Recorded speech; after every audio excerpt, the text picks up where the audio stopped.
Welcome back to the studio sessions. My name is Brooke.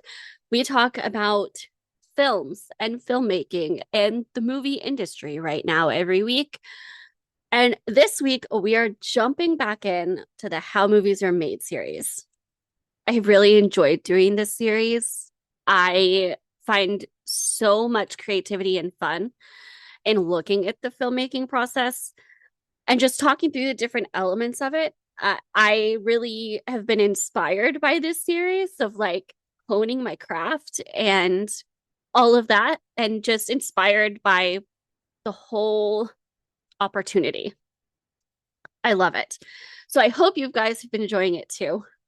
If you have, give this episode a like, subscribe, and make sure you share it with your film BFF, with the person in your life that you love talking movies with. So far, we have gone over development and how really every movie starts with an idea. Wouldn't that be cool? Wouldn't this be cool? Isn't this an interesting idea? And then we talked about development, which is where that idea is developed into a semi-structured concept of a film, where you take that idea and try to basically morph it into an actual film. Like, can you turn this into a solid enough idea and concept for a film that it's makeable, that like you can keep going in the filmmaking process with it?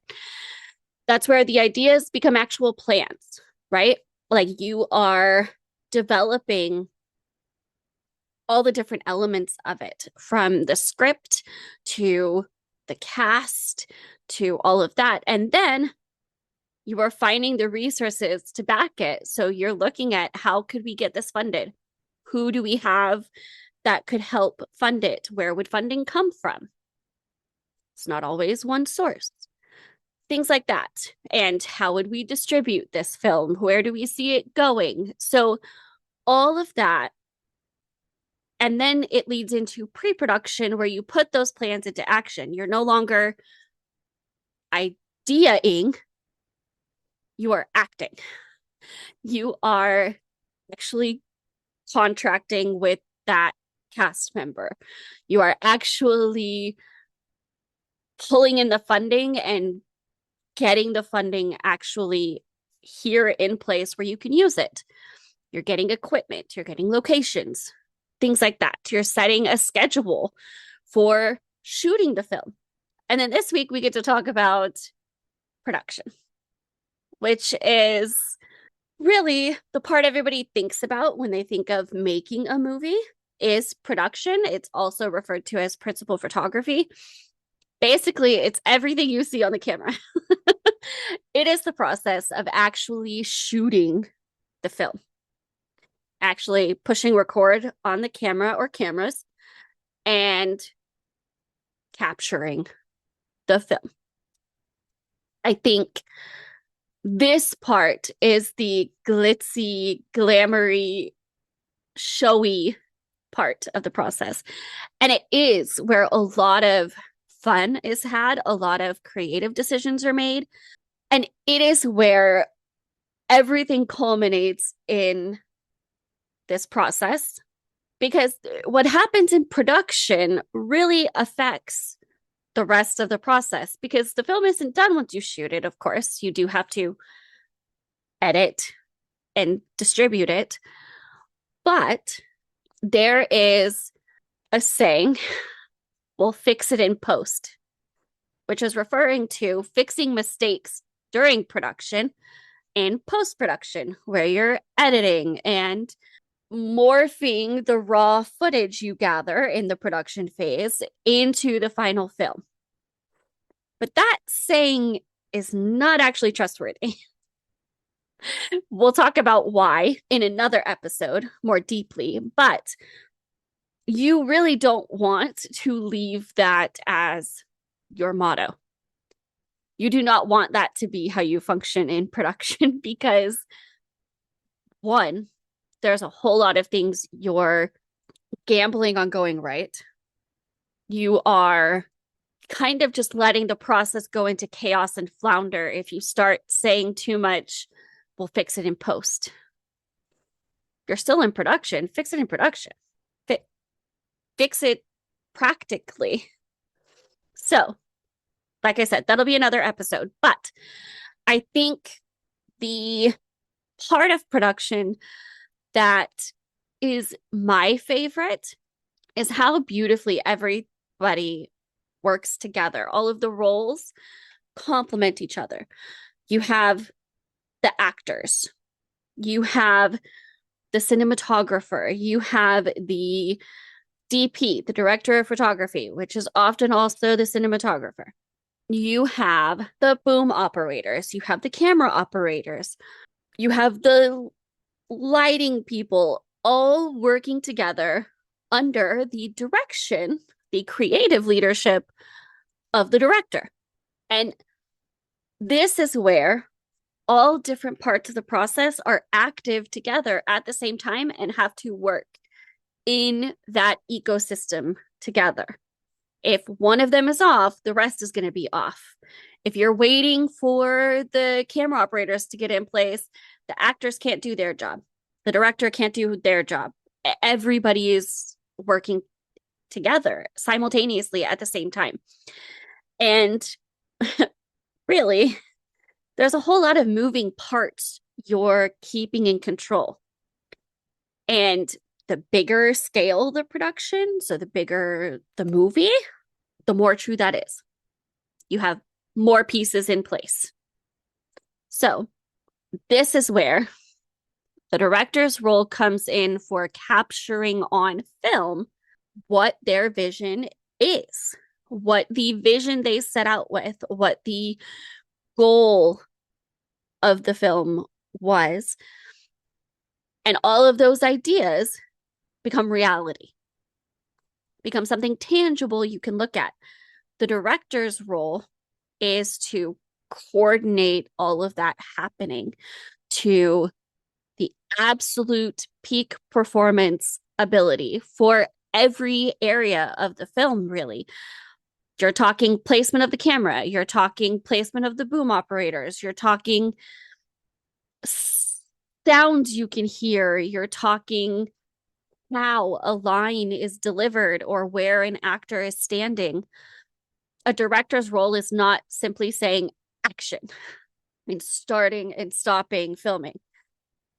They are also coordinating and directing everything happening on either side of saying action, both before you say action and after saying action while you're filming. Like I said, the director is the creative leader. They are the head of production. They are taking everybody through that process, and it is their decision making, it is their leadership, their vision that you are following, that everybody else is on the journey with them towards. So they're balancing a lot. You also have to think of there's a timeline for getting this done, that the director is responsible for, both for coordinating and keeping to a timeline, having it within that, making decisions on the fly if you need to adjust the shooting schedule, things like that. They're also working with actors on choreography for a scene, on notes on how a shot went. When we do the next shot, I think maybe we should try this, stuff like that. And all of these pieces, parts, decisions are made at a very fast pace because you don't have time to waste.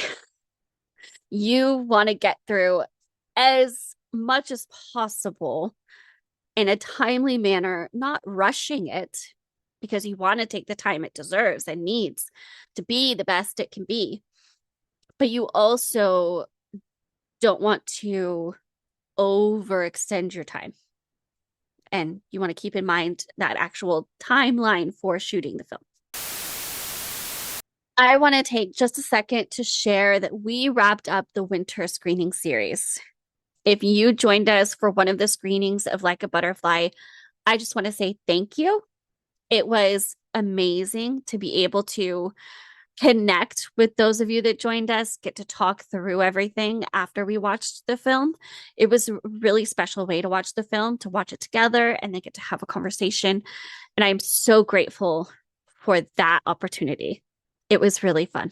I am excited to be able to share the film so much. It's something that I am really proud of and just am so excited for more people to see. So, if you did not get to come to one of the winter screening series, you have the opportunity to stream Like a Butterfly on our website. It is butterflyentertainment.online/like a butterfly. I will put the link in the episode show notes as well, so you can go to that link, stream the movie, and I hope you enjoy it. Here is one last final trailer to share.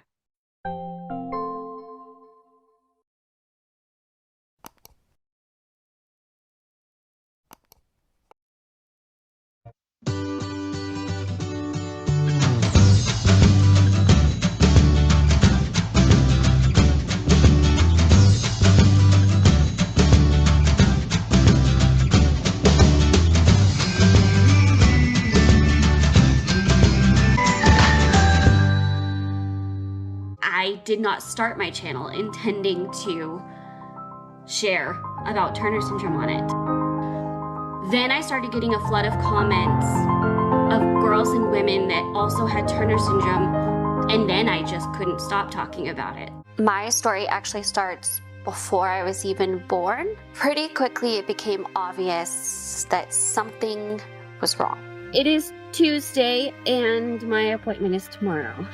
My first appointment with the infertility doctor, or fertility doctor, whichever way you want to look at it.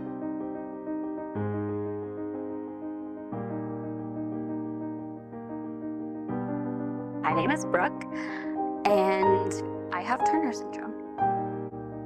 I was diagnosed with Turner syndrome at about age 13. As far as symptoms or health complications, I'm very lucky. My Turner syndrome story started like when I was 5 years old. So I was 7, and I was diagnosed in Houston, Texas. I was diagnosed with Turner syndrome upon my birth in April of '94. I was diagnosed when I was 2.5 in June of 2002. I was diagnosed with mosaic Turners when I was 12.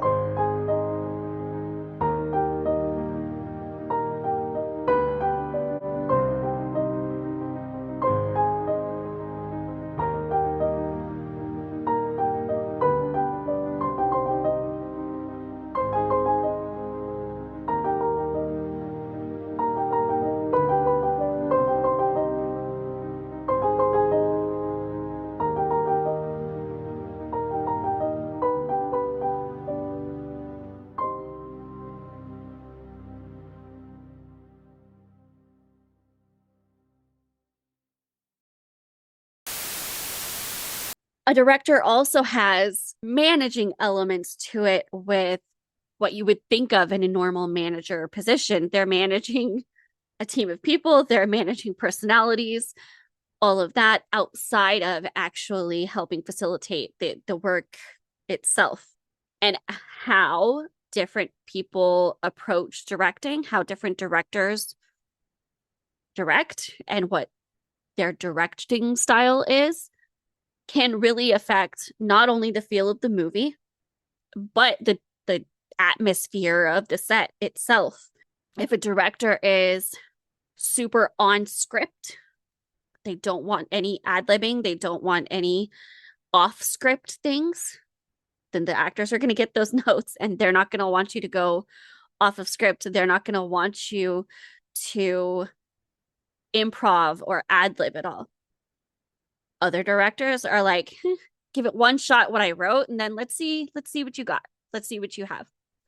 And those are two different styles of directing. Those are two different tones to the relationship between a director and an actor. This is also when the actors get their moment to fully be their character. They've got costume, hair and makeup set. They're in the locations, in the sets. And they get to show what that character is to them and give that performance. There are a lot of challenges that actors face in regards to emotional continuity, where you don't always shoot a film in sequential order, how it happens in the film. And so shooting out of order means you have to, as an actor, get into a different mind at different times. Was this scene before or after the last scene we shot? Before or after these scenes I know happen? What would my character have gone through by this point, and what would she not have gone through yet? Or he, whichever character you're playing. So that element is something that actors work through. Also, physical continuity, where you don't want noticeable hiccups or glitches with, oh, you had your hair slightly this way last take. You had it slightly that way. And so you have to watch. And there are script supervisors and things in place to help, but as much as possible, you're watching for continuity in, oh, I was just over there. I would need to be here. Or I need to do it this way because I did it that way. However it may work out, but continuity is something that you have to think about. And then you're also balancing the time side of it, where you are on a timeline for it. You are on a schedule that you've set and agreed to, and everybody else in the production has agreed to, and that everybody else is following, and keeping on that timeline, keeping as close to it as possible. It is really important as far as being responsible with your resources. You don't want to waste anybody's time. You don't want to waste any money, because more shooting time means more money spent than was put in the budget. And you also want to make sure you're giving each scene its due time. So it's a balance you have to find, where you're trying to keep to those schedules. There are going to be things that come up that you have to adjust for, but keeping it in mind and trying to stay on track as much as possible. And this is where a production manager and different people like that on set help things run smoothly in that way. And like I mentioned, this is also going to be impacted by the fact that most films do not shoot in order that you're seeing it in the film. They don't usually start from the first scene and go all the way through to the last. Usually there's some out of order. And that can be based off of a lot of things, but there's different elements that you're taking into consideration, where a location is specifically available these days, but you want to get other shots these days. Time-wise, you need this type of light outside, whether it's a night shoot, whether it's golden hour, whatever the specific lighting you're wanting outside is. So that puts you need to shoot within this time, things like that. And then everybody's scheduling availability. So there's an element of pressure on staying on track, not losing any specific lighting outside that you may need, and also not, again, compromising the actual footage, the actual shoot.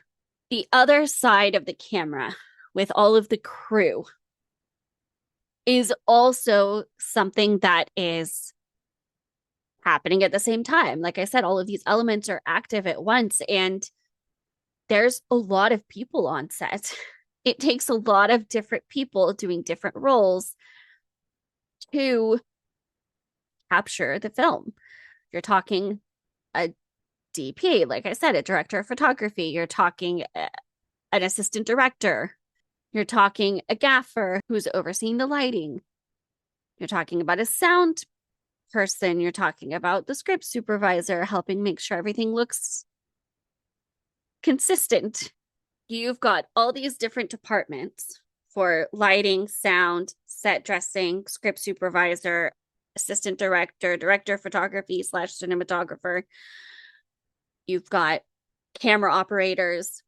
All of them have their own department heads.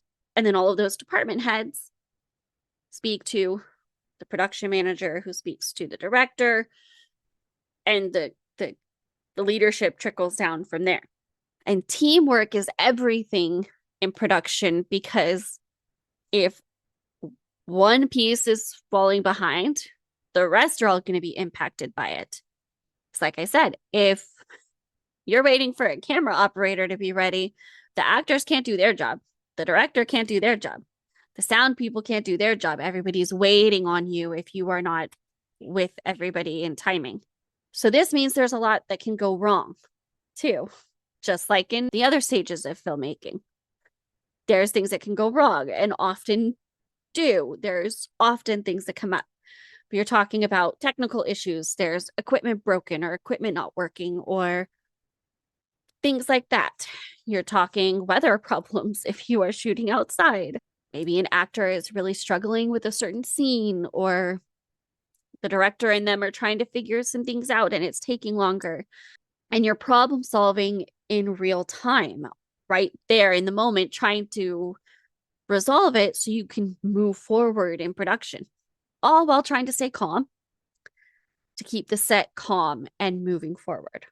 But there's also really magical moments in production where you get this amazing take of a scene or an amazing move of the camera, and everybody feels that. And it's awesome. Production is so rewarding in the fact that you're bringing your idea to reality. It's no longer an idea in your head. You're making it real. And that is exciting.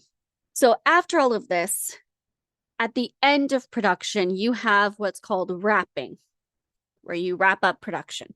Basically, you know what the term wrap up means. You're wrapping it up. You're completing it, finishing it out, hopefully tied neatly with a nice little bow, if all went well. What that means is each department finishes their job one last time on set. So you can have multiple locations wrapped. You can have actors wrapped at different times. There will be actors that, these two actors are wrapped before the final actor is wrapped on the shooting schedule, depending on when you shoot which scenes. And on the final day, where you do the very last shot, by that point, you've run a marathon through production, getting this film recorded, getting it shot. And so there's going to be a lot of emotion to it. If you watch behind the scenes of like the Harry Potter series, the final scene all of the three main actors did, not only was that a decade-long process they were reacting to, where they had been on these films for a decade of their life as kids, and so it felt heavy in that sense, but you can see the emotion in it. All three of them are crying. It's exhausting too, because it does feel like you just ran a marathon. You are pushing through these timelines and getting this work done in a very fast-paced way, but also immense pride in the work completed and excitement for the next phase. And now is where we get into where the film takes shape and the story begins to become tangible in post-production. We'll talk about that on the next episode of the series. If you would like to join us for that episode, make sure you're subscribed. I hope you enjoyed this deep dive into production. If you did, give it a thumbs up, share it with somebody that loves filmmaking, loves movies, and subscribe so you see the rest of the videos. I will see you guys next week. Bye. The Studio Sessions is a Butterfly Entertainment production. You can keep up with all of our podcasts, YouTube videos, films, and other projects on our Instagram page. We are at Butterfly Entertainment Group. Thanks for listening.